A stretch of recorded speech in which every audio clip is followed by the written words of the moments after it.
Sunday suspense, শুধুমাত্র মির্চিলে। বইটির স্বত্ব আনন্দ পাবলিশার্স প্রাইভেট লিমিটেড কর্তৃক সংরক্ষিত। মদ্যপান, ধূমপান ও মাদক সেবন স্বাস্থ্যের পক্ষে ক্ষতিকর।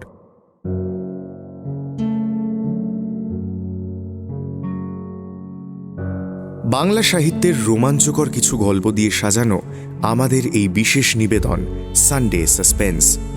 আজ সানডে সাসপেন্স ক্লাসিক্সে আপনি শুনবেন সত্যজিৎ রায়ের লেখা বারিন ভৌমিকের ব্যারাম। সত্যজিৎ রায় জন্মগ্রহণ করেছিলেন ২রা মে ১৯২১ সালে। তাকে আমরা হারাই ২৩শে এপ্রিল ১৯৯২ সালে। আজকের গল্পটি আমরা নিয়েছি আনন্দ পাবলিশার্স থেকে প্রকাশিত সত্যজিৎ রায় গল্প ১০১ এই বইটি থেকে। গল্পটি প্রথম প্রকাশিত হয় আনন্দমেলা পূজাবার্ষিকী সংখ্যায় ১৯৭৩ সালে। প্রধান চরিত্রে বারিন ভৌমিক এবং চ। গল্প পাঠে দ্বীপ, গল্পের সূত্রধার অগ্নি। সানডে সাসপেন্স ক্লাসিক্সে শুরু হচ্ছে বারিন ভৌমিকের ব্যারাম।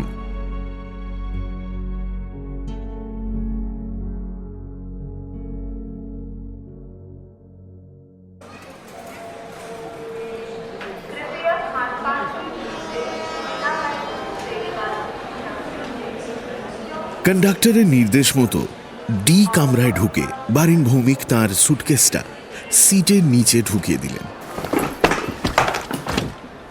ওটা পথে খোলার দরকার হবে না, ছোট ব্যাগটা হাতের কাছে রাখা দরকার। চিরুনি, বুরুশ, টুথব্রাশ, দাড়ি কামানোর সরঞ্জাম, ট্রেনে পড়ার জন্য হ্যাডলি চেজের বই সবই রয়েছে ওই ব্যাগে। আর আছে থ্রোট পিলস। ঠান্ডা ঘরে ঠান্ডা লেগে গলা বসে গেলে কাল গান খুলবে না। চট করে একটা বড়ি মুখে পুরে দিয়ে বারিন ভৌমিক ব্যাগটাকে জানলার সামনে টেবিলের ওপর রেখে দিলেন। দিল্লিগামী ভেস্টিবিউল ট্রেন ছাড়তে আর মাত্র ৭ মিনিট বাকি, অথচ তার কামরায় আর প্যাসেঞ্জার নেই কেন? এতখানি পথ কি তিনি একা যাবেন? এতটা সৌভাগ্য কি তার হবে? এই যে একেবারে আয়েশের পরাকাষ্ঠা। অবস্থাটা কল্পনা করে বারিন ভৌমিকের গলা থেকে আপনিই একটা গানের কলি বেরিয়ে পড়ল।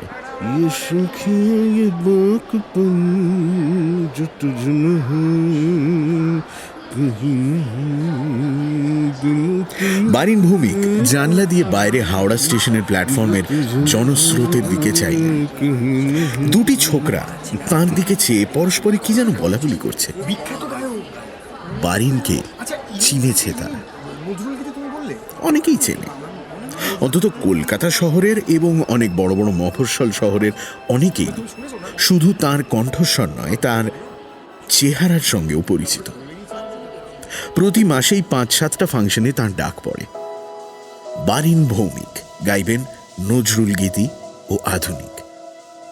খ্যাতি ও অর্থ দুই এখন বারিন ভৌমিকের হাতের মুঠোয়। অবশ্যই এটা হয়েছে বছর ৫ হলো। তার আগে কয়েকটা বছর তাকে বেশ, যাকে বলে, স্ট্রাগলই করতে হয়েছে। গানের জন্য নয়, গাইবার ক্ষমতাটা তার সহজাত। কিন্তু শুধু গাইলেই তো আর হয় না, তার সঙ্গে চাই কপাল জোর, আর চাই ব্যাকিং। ১৯৬৭ সালে ১৯ পল্লীর পুজোর প্যান্ডেলে ভোলাদা, মানে ভোলা বাণুজ্যে, তাকে দিয়ে যদি না জোর করে বসিয়া বিজনে গানখানা গাওয়াতেন। বারিন ভৌমিকের দিল্লি যাওয়াটাও এই গানেরই দৌলতে। দিল্লির বেঙ্গলি অ্যাসোসিয়েশন তাকে ফার্স্ট ক্লাসের খরচ দিয়ে নিয়ে যাচ্ছে তাদের জুবিলি অনুষ্ঠানে নজরুল গীতি পরিবেশনের উদ্দেশ্যে। থাকার ব্যবস্থাও অ্যাসোসিয়েশনই করবে। ২ দিন দিল্লিতে থেকে তারপর আগ্রা, ফতেপুর সিকরি দেখে ঠিক ৭ দিন পরে আবার কলকাতায় ফিরবেন বারিন ভৌমিক। তারপর পুজো পড়ে গেলে তার আর অবসর নেই। প্রহরে প্রহরে হাজিরা দিতে হবে গানের আসরে, শ্রোতাদের কানে মধু বর্ষণ করার জন্য।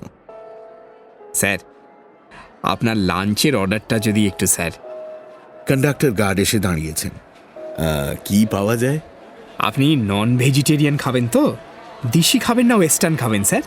দিশি যদি হয় তাহলে আমাদের একটা স্পেশাল সিম্পল একেবারে মানে সামার একটা ব্যাপার রয়েছে। তো যদি there will be rise and মানে সঙ্গে একটু উইল বি গিভিন ডাল, আর একটু ওইদিকে আপনার ফিশের একটা প্রিপারেশন পেয়ে যাবেন স্যার। বাড়ির নিজের পছন্দ মতো লাঞ্চের অর্ডার দিয়ে সবেমাত্র একটি সিগারেট ধরিয়েছেন এমন সময় আরেকটি প্যাসেঞ্জার এসে কামরায় ঢুকলেন এবং ঢোকার সঙ্গে সঙ্গেই দিল্লির গাড়ি গা ঝাড়া দিয়ে তার যাত্রা শুরু করল।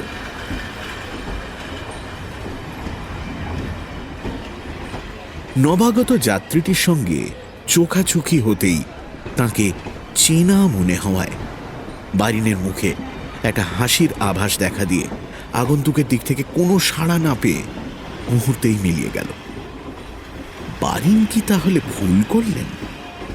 ছি ছি ছি, এই অবিবেচক বোকা হাসিটার কি দরকার ছিল? কি অপ্রস্তুত! মনে পড়ল একবার রেসের মাঠে একটি ব্রাউন পাঞ্জাবি পরা প্রৌঢ় ভদ্রলোককে পেছন দিক থেকে আরে কি খবর ত্রিদীপদা বলে পিঠে একটা প্রচণ্ড চাপড় মারার পর মুহূর্তেই বারিন বুঝেছিলেন তিনি আসলে ত্রিদীপদা নন।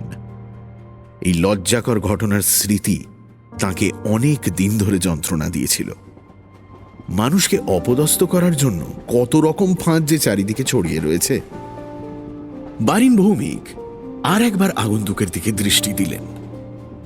ভদ্রলোক স্যান্ডেল খুলে সিটের ওপর পা ছড়িয়ে বসে সদ্য কেনা ইলাস্ট্রেটেড উইকলিটা নেড়ে চেড়ে দেখছেন। কি আশ্চর্য, আবার মনে হচ্ছে তিনি লোকটিকে আগে দেখেছেন। নিমেষের দেখা নয়, তার চেয়ে অনেক বেশিক্ষণের দেখা। কিন্তু কবে, কোথায়? ঘন ভুরু, সরু গোঁপ, পমেট দিয়ে পালিশ করা চুল, কপালে ঠিক মাঝখানে একটা ছোট্ট আঁচিল। এই মুখ তার চেনা, নিশ্চয়ই চেনা, কিন্তু যখন সেন্ট্রাল টেলিগ্রাফে চাকরি করতেন তখনকার চেনা কি? কিন্তু একতরফা চেনা হয় কি করে? তাঁর হাবভাব দেখে তো মনে হয় না যে তিনি কোশমিনকালেও বারিন ভৌমিককে দেখেছেন। স্যার স্যার স্যার আপনার লাঞ্চের অর্ডারটা স্যার। আবার কন্ডাক্টর গার্ড, বেশ হাসি খুশি হৃষ্টপুষ্ট অমায়িক ভদ্রলোকটি। শুনুন, আগন্তুক বললেন, লাঞ্চ তো হলো, আগে এক কাপ চা হবে কি? Certainly certainly, just give it 2 minutes. শুধু একটা কাপ আর লিকার দিলেই হবে। আমি র টি খাই। বারিন ভৌমিকের হঠাৎ মনে হলো তাঁর তলপেট থেকে নাড়ি ভুঁড়িটা সব বেরিয়ে গিয়ে জায়গাটা একদম খালি হয়ে গেছে। আর তারপরেই মনে হলো তাঁর হৃৎপিণ্ডটা হঠাৎ হাত পা গজিয়ে ফুসফুসের খাঁচাটার মধ্যে লাফাতে শুরু করেছে। শুধু গলার স্বর নয়, ওই গলার স্বরে বিশেষভাবে বিশেষ জোর দিয়ে বলা শুধু একটি কথা, র টি। ব্যাস, ওই একটি কথা বারিনের মনের সমস্ত অনিশ্চয়তাকে এক ধাক্কায় দূর করে দিয়ে সেই জায়গায় একটি স্থির প্রত্যয়কে এনে বসিয়ে দিয়েছে। বারিন যে এই ব্যক্তিটিকে শুধু দেখেছেন তা নয়, তার সঙ্গে ঠিক এই একইভাবে দিল্লিগামী ট্রেনের প্রথম শ্রেণীর শীতাতপ নিয়ন্ত্রিত কামরায় মুখোমুখি বসে একটানা প্রায় 8 ঘন্টা ভ্রমণ করেছেন। তিনি নিজে যাচ্ছিলেন পাটনা, তাঁর আপন মামাতো বোন শিপ্রার বিয়েতে। তার 3 দিন আগে রেসের মাঠে ট্রেবল টোটে একসঙ্গে 7,500 টাকা জিতে তিনি জীবনে প্রথমবার প্রথম শ্রেণীতে ট্রেনে চড়ার লোভ সামলাতে পারেননি। তখনও তাঁর গাইয়ে হিসেবে নাম হয়নি। ঘটনাটা ঘটে 64-এ, 9 বছর আগে। ভদ্রলোকের পদবিটাও যেন আবছা আবছা মনে পড়ছে। চ দিয়ে চৌধুরী, চক্রবর্তী, চ্যাটার্জি।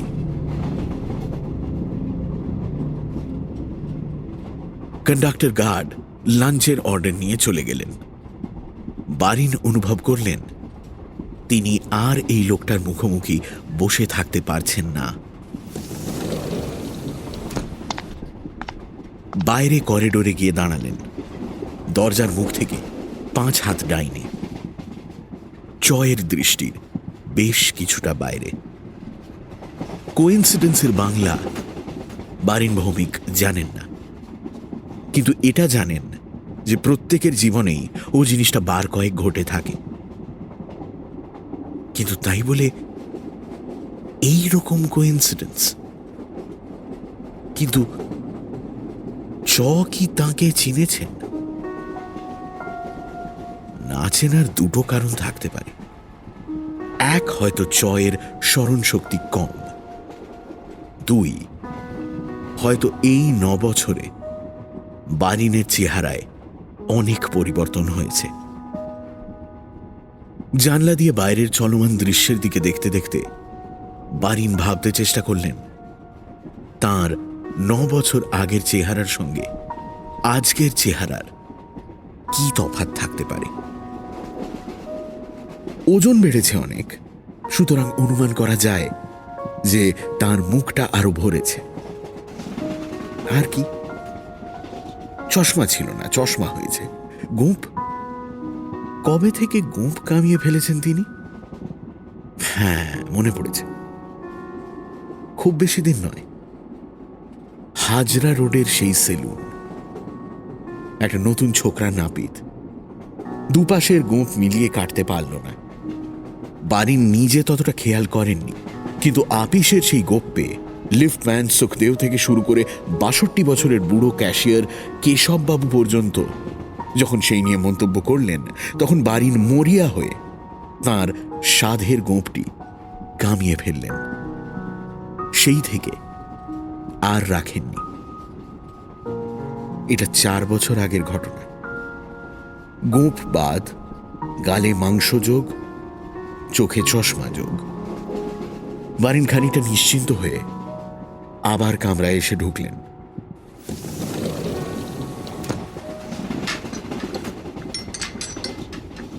বেয়ারা একটি ট্রেতে চায়ের কাপ আর টিপট চ এর সামনে পেতে দিয়ে চলে গেল। বারিনও পানীয়র প্রয়োজন বোধ করছিলেন, ঠান্ডা হোক গরম হোক, কিন্তু বলতে গিয়েও বললেন না। যদি গলার স্বরে চিনে ফেলেন, আর চিনলে পরে যে কি হতে পারে সেটা বারিন কল্পনাও করতে চান না। অবশ্যই সবই নির্ভর করে চ কিরকম লোক তার উপর। যদি অনিমেষদার মতো হন তাহলে বারিন নিস্তার পেতেও পারেন। একবার বাসে একটা লোক অনিমেষদার পকেট হাতাড়াচ্ছিল। টের পেয়েও লজ্জায় তিনি কিছু বলতে পারেননি। মানিব্যাগ সমেত 4টি 10 টাকার কড়কড়ে নোট তিনি পকেট মারকে প্রায় একরকম দিয়েই দিয়েছিলেন। পরে বাড়িতে এসে বলেছিলেন, মানে পাবলিক বাসে এক গাড়ি লোকের ভিতর একটা সিন হবে, আর তার মধ্যে একটা প্রমিনেন্ট পার্ট নেব আমি। এ তো হতে দেওয়া যায় না। এই লোক কি সেই রকম? না হওয়াটাই স্বাভাবিক, কারণ অনিমেষদার মতো লোক বেশি হয় না। তাছাড়া চেহারা দেখেও মনে হয় এ লোক সেরকম নয়। ওই ঘন ভুরু, ঠক্কর খাওয়া নাক, সামনের দিকে বেরিয়ে থাকা থুতনি, সব মিলিয়ে মনে হয় এ লোক বারিনকে চিনতে পারলেই তার লোমশ হাত দিয়ে শার্টের কলারটা খামচে ধরে বলবে, এই আপনি সেই লোক না যিনি 64-এ আমার ঘড়ি চুরি করেছিলেন? স্কাউন্ড্রেল, 9 বছর ধরে তোমায় খুঁজে বেড়াচ্ছি আমি। হ্যাঁ, আজ আজ দেখো আমি তোমায় কি করি, স্কাউন্ড্রেল। আর ভাবতে পারলেন না বারিন ভৌমিক। এই ঠান্ডা কামরাতেও তার কপাল ঘেমে উঠেছে। রেলওয়ে রেক্সিন মোড়া বালিশে মাথা দিয়ে তিনি শটান সিটের ওপর শুয়ে পড়ে বাঁ হাতটা দিয়ে চোখটা ঢেকে নিলেন। চোখ দেখেই সবচেয়ে সহজে মানুষকে চিনতে পারা যায়। বারিনও প্রথমে চোখ দেখেই চকে চিনতে পেরেছিলেন। প্রত্যেকটি ঘটনা পুঙ্খানুপুঙ্খভাবে তার মনে পড়ছে। শুধু চয়ের ঘড়ি চুরির ঘটনা না, সেই ছেলে বয়সে যার যা কিছু চুরি করেছেন সব তিনি চোখের সামনে দেখতে পাচ্ছেন। এক এক সময় খুবই সামান্য সে জিনিস, হয়তো একটা সাধারণ ডট পেন মুকুল মামার, কিংবা একটা সস্তা ম্যাগনিফাইং গ্লাস তার স্কুলের সহপাঠী অক্ষয়ের, অথবা ছেনিদার একজোড়া হাড়ের কাফলিংস, যেটার কোনো প্রয়োজন ছিল না বারিনের, কোনোদিন ব্যবহারও করেননি। চুরির কারণ এই যে সেগুলো হাতের কাছে ছিল এবং সেগুলো অন্যের জিনিস। 12 বছর বয়স থেকে শুরু করে 25 বছর পর্যন্ত কমপক্ষে 50টা পরের জিনিস বারিন ভৌমিক কোনো না কোনো উপায় আত্মসাৎ করে নিজের ঘরে নিজের কাছে এনে রেখেছেন। একে চুরি ছাড়া আর কি বলা যায়? চোরের সঙ্গে তফাৎ শুধু এই যে চোর চুরি করে অভাবের তাড়নায়, আর তিনি করেছেন অভ্যেসের বশে। লোকে তাঁকে কোনো দিন সন্দেহ করেনি, তাই কোনোদিন ধরা পড়তে হয়নি। বারিন জানেন যে এইভাবে চুরি করাটা একটা ব্যারাম। একবার কথা চলে এক ডাক্তার বন্ধুর কাছে তিনি ব্যারামের নামটাও জেনে নিয়েছিলেন, কিন্তু এখন মনে পড়ছে না। তবে 9 বছর আগে চয়ের ঘড়ি নেওয়ার পর থেকে আজ অবধি এ কাজটা বারিন আর কখনো করেননি। এমনকি করার সেই সাময়িক অথচ প্রবল আকাঙ্ক্ষাটাও অনুভব করেননি।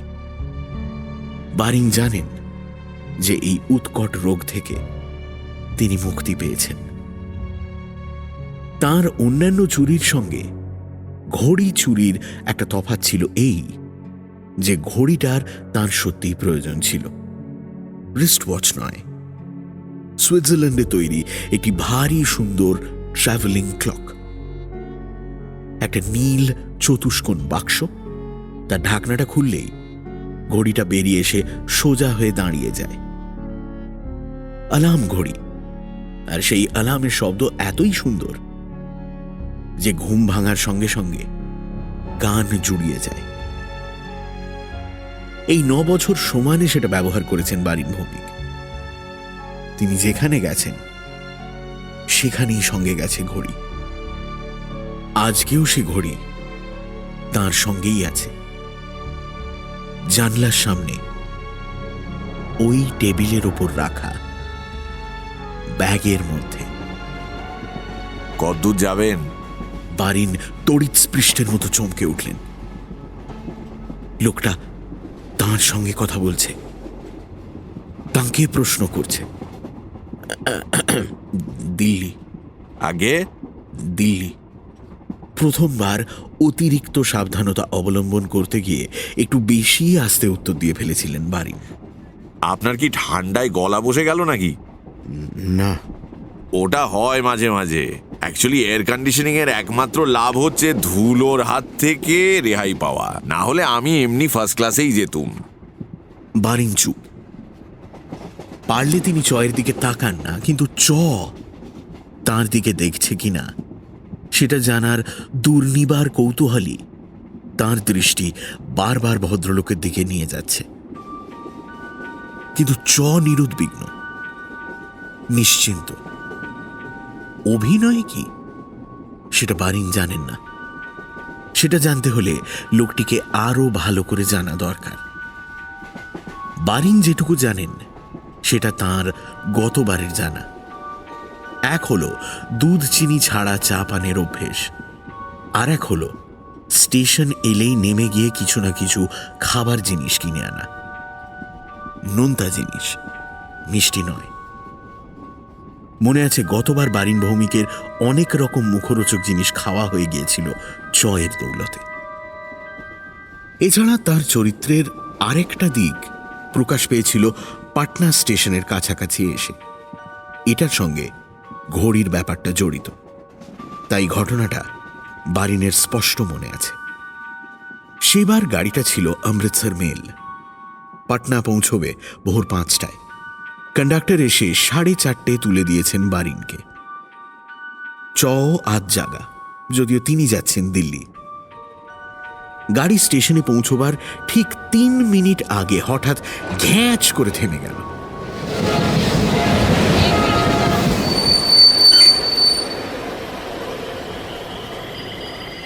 ব্যাপার কি?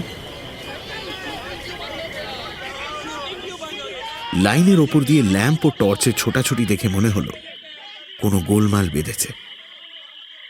শেষটায় গার্ড এসে বললেন একটি বুড়ো নাকি লাইন পার হতে গিয়ে ইঞ্জিনে কাটা পড়েছে, তার লাশটা সরালেই গাড়ি চলবে। খবরটা পাওয়া মাত্র ভারী উত্তেজিত হয়ে স্লিপিং স্যুট পরেই অন্ধকারে নেমে চলে গেলেন ব্যাপারটা চাক্ষুষ দেখে আসতে। এই সুযোগেই বারিন তার বাক্স থেকে ঘড়িটা বার করে নেন। সেই রাত্রেই চকে দেখেছিলেন সেটায় দম দিতে। লোভ যে লাগেনি তা নয়, তবে সুযোগের অভাব হবে জেনে ঘড়ির চিন্তা মন থেকে দূর করে দিয়েছিলেন।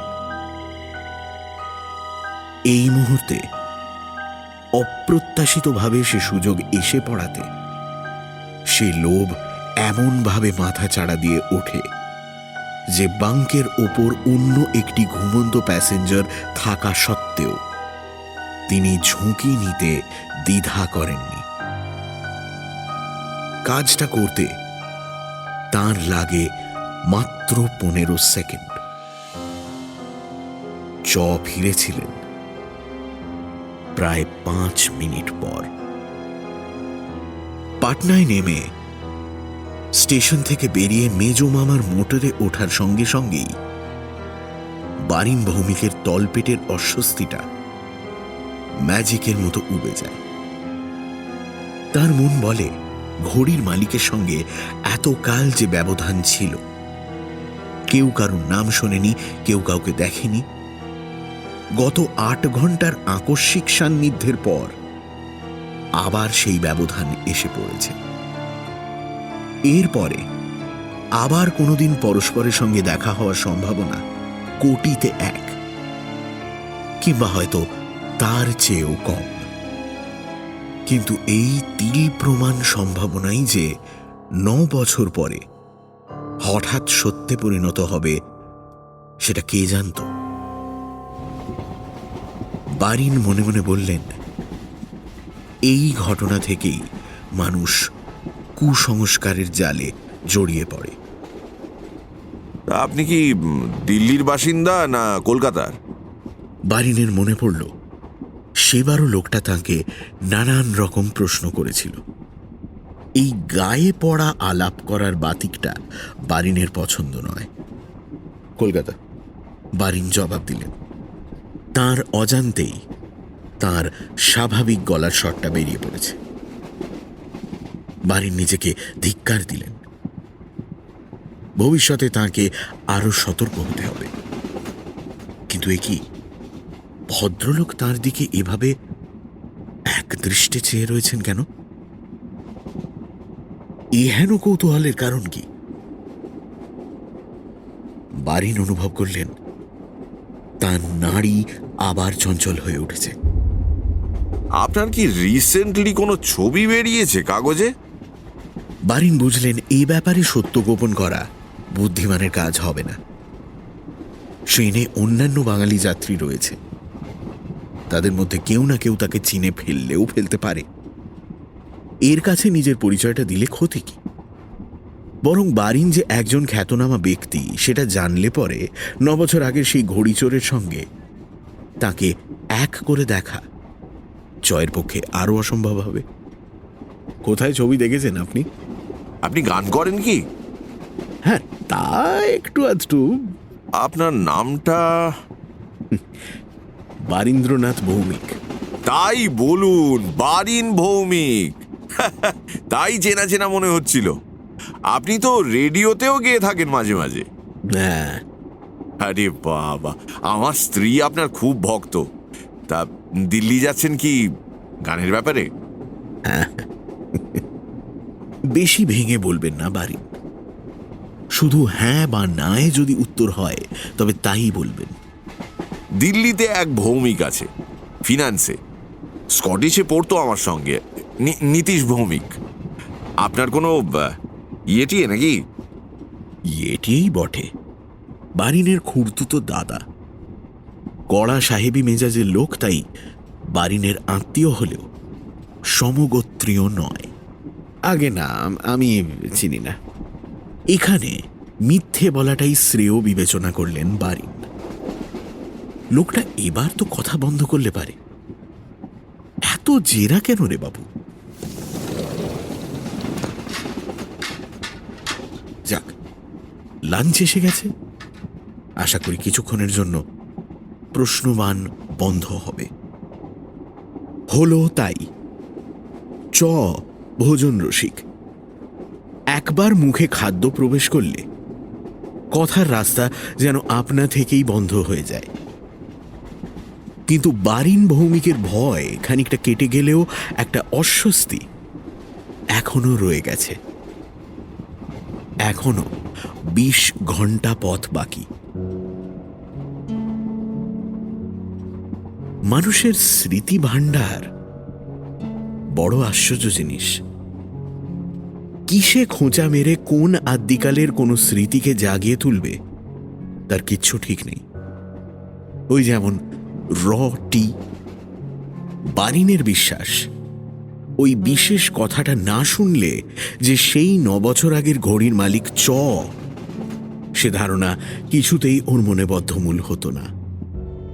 সেরকম বারিনেরও কোনো কোনো কথায় বা কাজে যদি তার পুরনো পরিচয়টা চয়ের কাছে ধরা পড়ে যায়, এইসব ভেবে বারিন স্থির করলেন তিনি কথাও বলবেন না, কাজও করবেন না।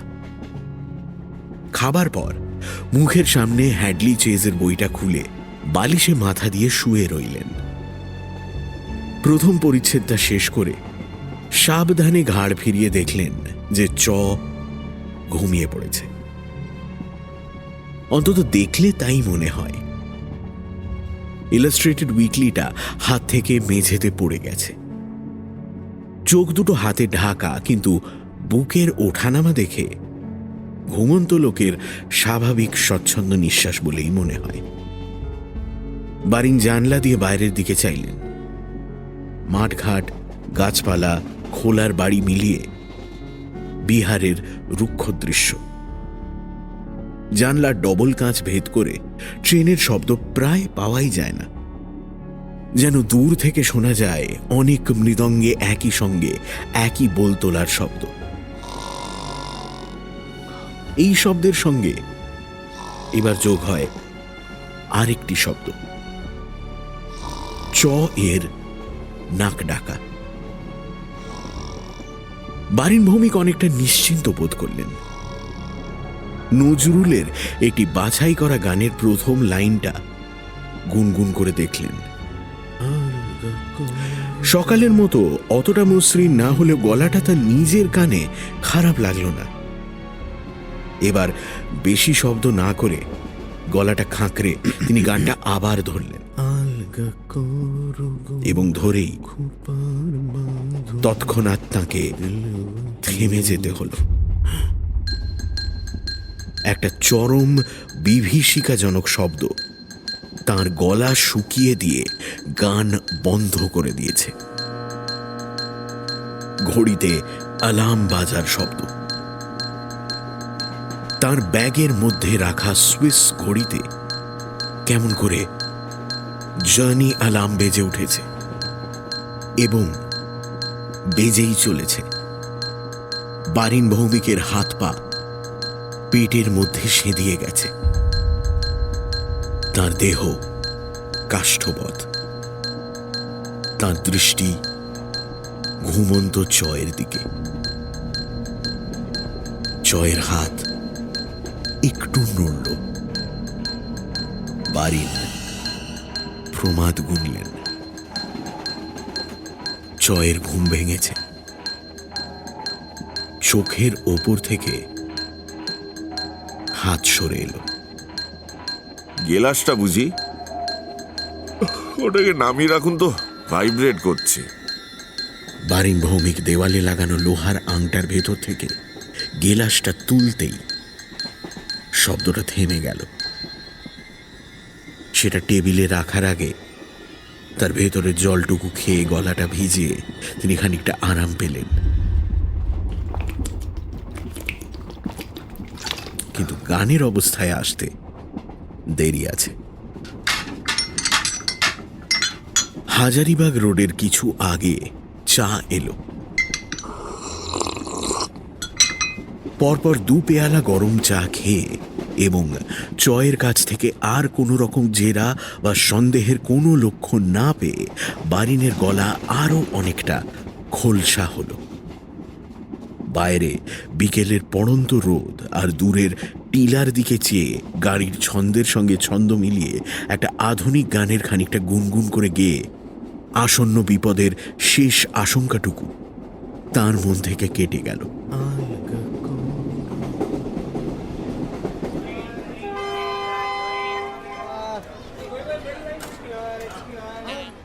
গয়াতে তাঁর 9 বছর আগের অভ্যেস অনুযায়ী প্ল্যাটফর্মে নেমে সেলোফেন মোড়া 2 প্যাকেট চানাচুর কিনে এনে তার একটা বারিন ভৌমিককে দিলেন। বারিন দিব্যি তৃপ্তির সঙ্গে সেটা খেলেন।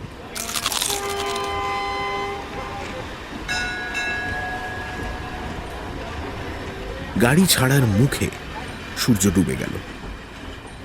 ঘরের বাতিগুলো জ্বালিয়ে দিয়ে বলল, আমরা কি লেট রান করছি নাকি? আপনার ঘড়িতে কটা বাজে? এই প্রথম বারিন ভৌমিকের খেয়াল হলো যে চয়ের হাতে ঘড়ি নেই।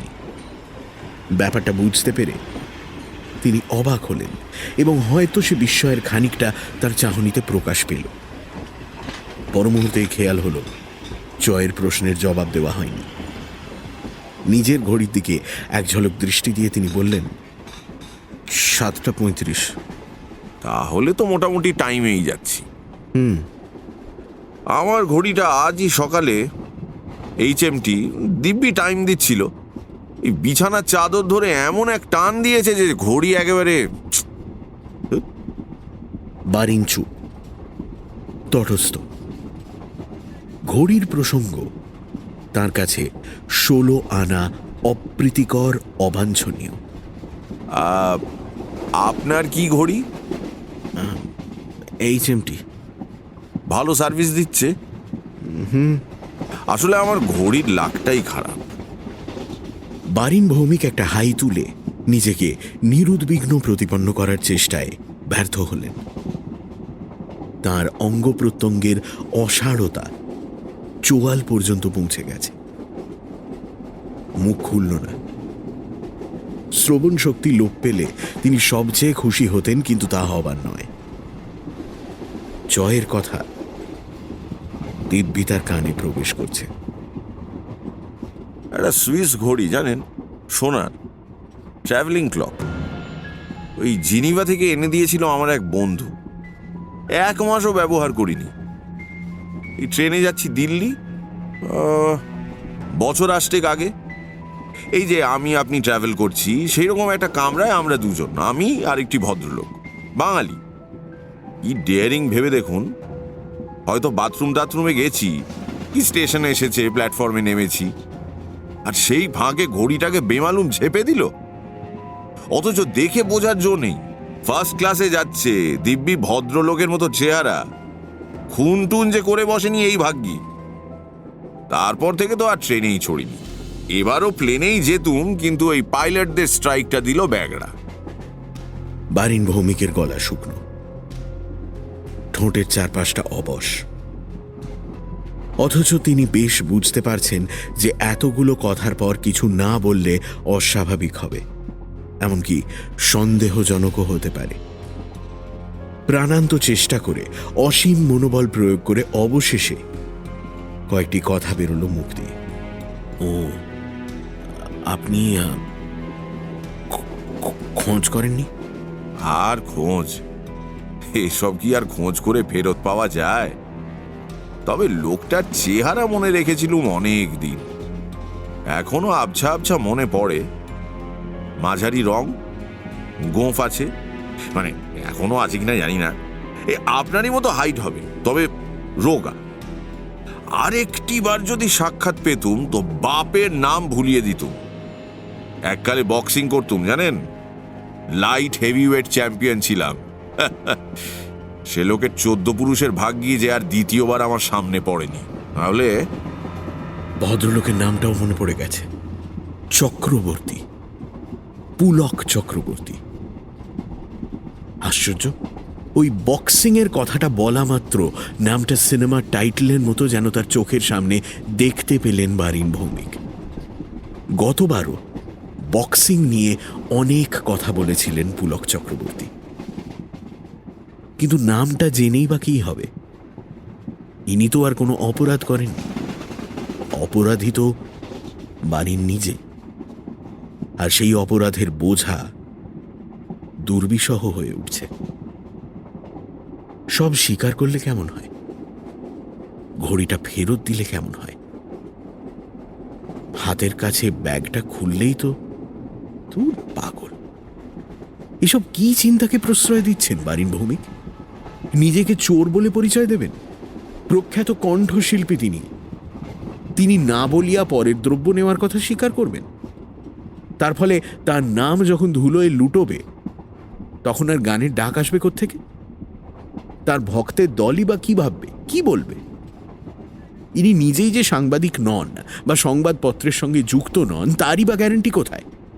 না না না, স্বীকার করার কোনো প্রশ্নই ওঠে না। হয়তো স্বীকার করার প্রয়োজনও নেই। পুলক চক্রবর্তী ঘন ঘন চাইছেন তার দিকে। আরো 16 ঘন্টা আছে দিল্লি পৌঁছতে। কোনো এক বিভৎস মুহূর্তে ফস করে চিনে ফেলার দীর্ঘ সুযোগ পড়ে আছে সামনে। আরে এই তো সেই লোক। বারিন কল্পনা করলেন তার গোঁপ খসে পড়েছে, গাল থেকে মাংস ঝরে গেছে, চোখ থেকে চশমা খুলে গেছে। পুলক চক্রবর্তী এক দৃষ্টে চেয়ে রয়েছেন তার 9 বছর আগে চেহারাটার দিকে। তার ঈষৎ কটা চোখের দৃষ্টি ক্রমশ তীক্ষ্ণ হয়ে আসছে। তার ঠোঁটের কোণে একটা ক্রূর হাসি ফুটে উঠেছে। বাছাধন, পথে এসো এবার। একদিন বাদে বাগে পেয়েছি তোমায়। ঘুঘু দেখেছো, হাত তো দেখোনি। 10টা নাগাদ বারিন ভৌমিকের কম্প দিয়ে জ্বর এলো। গার্ডকে বলে তিনি একটি অতিরিক্ত কম্বল চেয়ে নিলেন। তারপর 2টি কম্বল একসঙ্গে পা থেকে নাক অবধি টেনে নিয়ে শয্যা নিলেন। পুলক চক্রবর্তী কামরার দরজা বন্ধ করে ছিটকিনি লাগিয়ে দিলেন। বাতি নেভাতে গিয়ে বারিনের দিকে ফিরে জিজ্ঞেস করলেন, আপনাকে অসুস্থ বলে মনে হচ্ছে, ওষুধ খাবেন? ভালো বড়ি আছে আমার কাছে, দুটো খেয়ে নিন। এয়ার কন্ডিশনিং এর অভ্যেস নেই বোধহয়। ভৌমিক বড়ি খেলেন। একমাত্র ভরসা যে ঘড়ি চোর বলে চিনতে পারলেও তাকে অসুস্থ দেখে অনুকম্পাবশত পুলক চক্রবর্তী কঠিন শাস্তি থেকে বিরত হবেন। একটা ব্যাপার তিনি ইতিমধ্যে স্থির করে ফেলেছেন, পুলক তাকে চিনতে না পারলেও কাল দিল্লি পৌঁছবার আগে কোনো এক সুযোগে সুইস ঘড়িটা তার আসল মালিকের বাক্সের মধ্যে চালান দিতে হবে।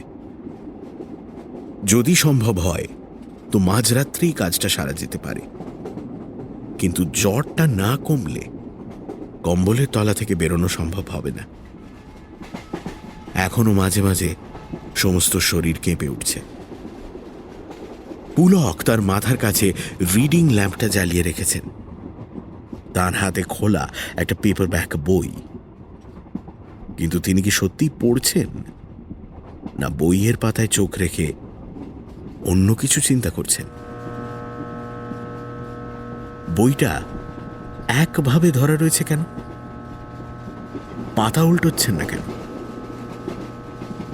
কতক্ষণ সময় লাগে পাশাপাশি 2টো পাতা পড়তে? এবার বারিন লক্ষ্য করলেন যে পুলকের দৃষ্টি বইয়ের পাতা থেকে সরে আসছে।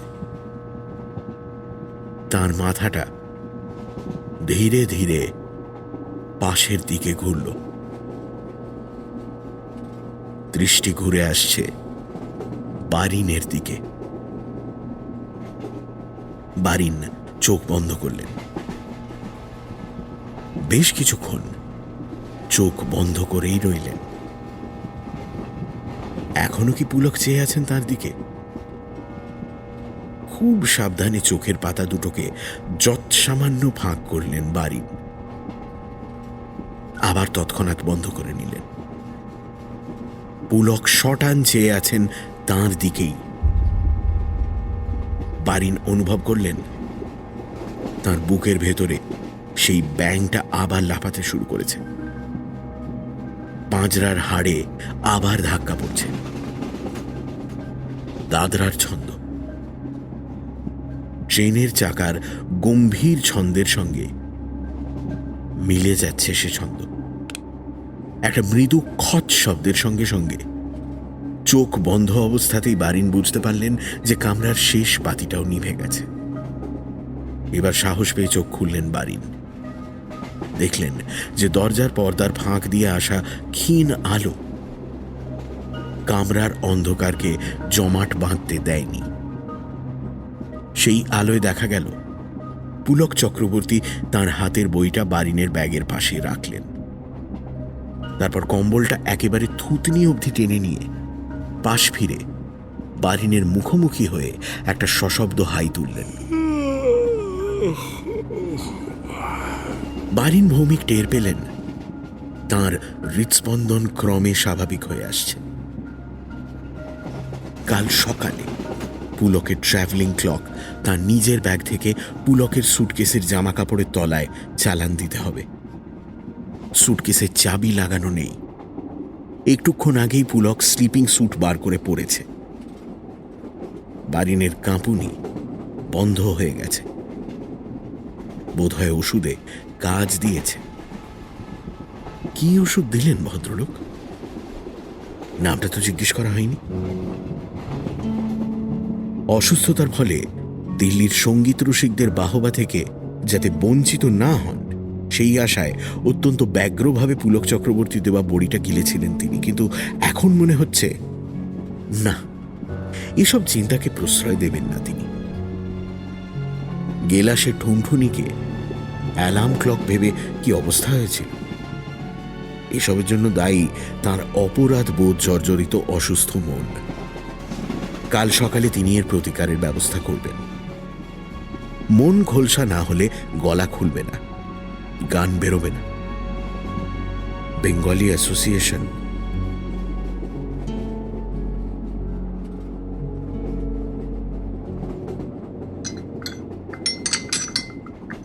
চায়ের সরঞ্জামের টুংটাং শব্দে বারিন ভৌমিকের ঘুম ভাঙল। বেয়ারের এসেছে, ট্রেতে চা, রুটি, মাখন, ডিমের অমলেট। এসব তার চলবে কি? জ্বর আছে কি এখনো? না, নেই। শরীর ঝরঝরে হয়ে গেছে। মোক্ষম ওষুধ দিয়েছিলেন পুলক চক্রবর্তী। ভদ্রলোকের প্রতি একটা কৃতজ্ঞতার ভাব জেগে উঠল বারিনের মনে। কিন্তু তিনি কোথায়? বাথরুমে বোধহয়, নাকি করিডোরে?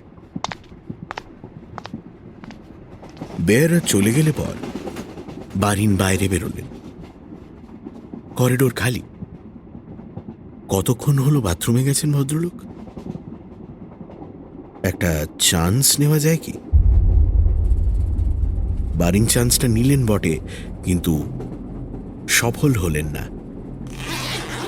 ব্যাগ থেকে ঘড়ি বার করে পুলক চক্রবর্তীর সুটকেস টেনে বার করার জন্য নিচু হতে না হতেই ভদ্রলোক তোয়ালে ও দাড়ি কামানোর সরঞ্জাম হাতে কামরায় এসে ঢুকলেন। বারিন ভৌমিক তার ডান হাতটা মুঠো করে সোজা হয়ে দাঁড়ালেন। কেমন আছেন? অলরাইট? এটা চিনতে পারছেন? বারিন তার মুঠো খুলে ঘড়ি সমেত হাতটা পুলকের সামনে ধরলেন। তবে মনে এখন একটা আশ্চর্য দৃঢ়তা এসেছে। চুরির ব্যারাম তিনি অনেক দিন কাটিয়ে উঠেছেন, কিন্তু এই যে লুকোচুরি, সেটাও তো চুরি। এই ঢাক ঢাক গুড়গুড় কিন্তু কিন্তু করব ভাব, এই তলপেট খালি, গলা শুকনো, কান গরম, বুক ধুকপুক, এটাও তো একটা ব্যারাম। এটাকে কাটিয়ে না উঠলে নিস্তার নেই, স্বস্তি নেই। পুলক চক্রবর্তী হাতে তোয়ালের একটা অংশ ডান হাতের তর্জনীর সাহায্যে সবেমাত্র কানের মধ্যে গুঁজেছিলেন, এমন সময় বারিনের হাতে ঘড়িটা দেখে হাত তার কানেই রয়ে গেল। বারিন বললেন, আমি সেই লোক। মোটা হয়েছি, গোঁপটা কামিয়েছি আর চশমা নিয়েছি। আমি পাটনা যাচ্ছিলাম আর আপনি দিল্লি 64-এ। সেই যে একটা লোক কাটা পড়লো, আপনি দেখতে নামলেন, সেই সুযোগে আমি ঘড়িটা নিয়ে নিই। পুলকের দৃষ্টি এখন ঘড়ি থেকে সরে গিয়ে বারিনের চোখের ওপর নিবদ্ধ হল। বারিন দেখলেন তার কপালের মাঝখানে নাকের উপর দুটো সমান্তরাল খাঁজ। চোখের সাদা অংশটা অস্বাভাবিক রকম প্রকট। ঠোঁট দুটো ফাঁক হয়ে গিয়ে কিছু বলার জন্য তৈরি হয়েও কিছু বলতে পারছে না। বারিন বলে চললেন, আসলে ওটা আমার একটা ব্যারাম, জানেন। মানে আমি আদতে চোর নই। ডাক্তারিতে এর একটা নাম আছে, এখন মনে পড়ছে না, কিন্তু নাম একটা আছে। যাই হোক, এখন কিন্তু আমি একেবারে নর্মাল। ঘড়িটা একদিন ছিল, ব্যবহার করেছি, আজও সঙ্গে রয়েছে, আপনার সঙ্গে দেখা হয়ে গেল, প্রায় মিরাকলের মতো। তাই আপনাকে ফেরত দিচ্ছি। আশা করি আপনার মনে কোনো মানে ইয়ে থাকবে না আর কি। পুলক চক্রবর্তী একটা অস্ফুট থ্যাঙ্কস ছাড়া আর কিছুই বলতে পারলেন না। তার হারানো ঘড়ি তার নিজের কাছে ফিরে এসেছে। হতভম্বভাবে সেটা হাতে নিয়ে তিনি দাঁড়িয়ে আছেন। বারিন তার ব্যাগ থেকে দাঁতের মাজন, টুথব্রাশ ও দাড়ি কামানোর সরঞ্জাম বার করে তোয়ালেটা র্যাক থেকে নামিয়ে নিয়ে কামরার দরজা দিয়ে বেরিয়ে গেলেন।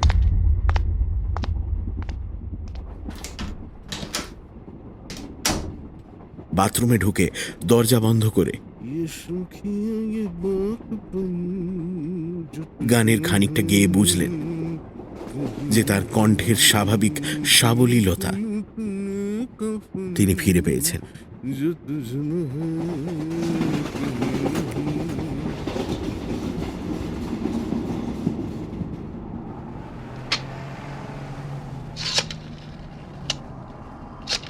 ফাইন্যান্সের এনসি ভৌমিককে টেলিফোনে পেতে প্রায় 3 মিনিট সময় লাগল। শেষে একটা পরিচিত গম্ভীর কণ্ঠস্বর শোনা গেল। হ্যালো, কে? নীতিশ দা, আমি ভদু। কিরে তুই এসে গেছিস? আজ যাবো তোর গলাবাজি শুনতে। তুইও একটা কেউকেটা হয়ে গেলি শেষটায়। হ্যাঁ বাবা যায়। যা, কি খবর বল? হঠাৎ নীতিশ দাকে মনে পড়লো? আচ্ছা, বলো তো, পুলক চক্রবর্তী বলে কাউকে চিনতে তুমি? পুলক চক্রবর্তী তোমার সঙ্গে নাকি স্কটিশে পড়তো, বক্সিং করতো। কে? ঝাড়ুদার? ঝাড়ুদার? ও যে সব জিনিসপত্র ছেড়ে দিত রে। এর ওর ফাউন্টেন পেন, লাইব্রেরির বই, কমন রুম থেকে টেবিল টেনিস ব্যাট। আমার প্রথম রনসনটা তো ওই ঝেড়েছিল। অথচ অভাব টভাব নেই, কিন্তু বাপ রিচ ম্যান।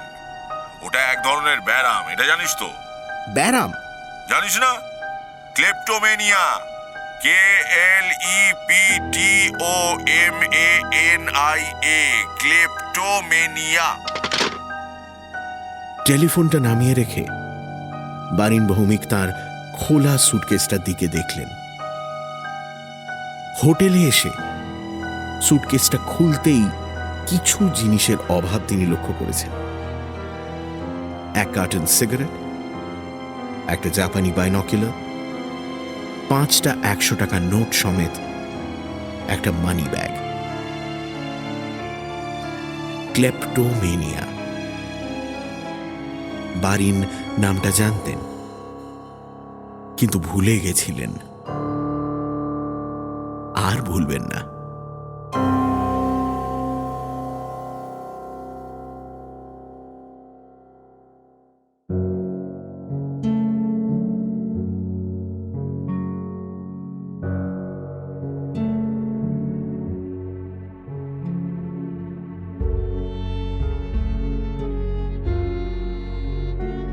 সানডে সাসপেন্স ক্লাসিক্সে আজ শুনছিলেন সত্যজিৎ রায়ের লেখা বারিন ভৌমিকের ব্যারাম।